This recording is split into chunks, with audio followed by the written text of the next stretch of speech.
Mavis and the Lorry. Mavis is a diesel engine belonging to the Farquhar Quarry Company. She is in charge of the stone trucks at the quarry, and when Toby is busy, or there are too many trucks for him to manage by himself, she is allowed to bring a loaded train down to Farquhar. She enjoys this, because the journey gives her a chance to stretch her wheels. Besides, she sometimes finds it dull up at the quarry with no one to talk to but trucks. For most of the way, the line runs beside the road. Mavis is always very careful, especially at the place where Thomas once had an argument with a policeman.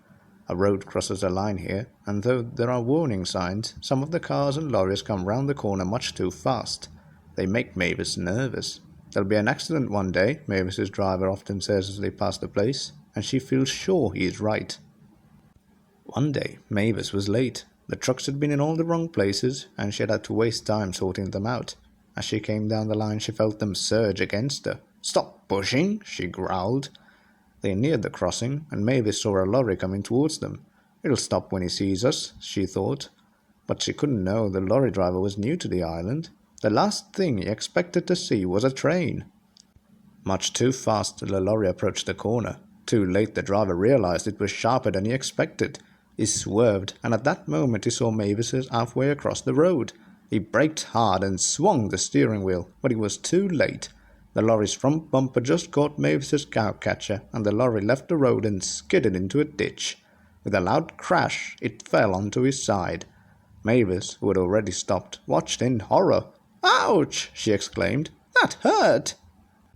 "I didn't push him over," she cried in alarm. Her driver laughed and jumped down. "No one's blaming you," he said, "but I hope the lorry driver is all right." The lorry's right-hand door was deep in the ditch, but now a figure could be seen struggling to climb out at the other side. Mavis's driver went to help.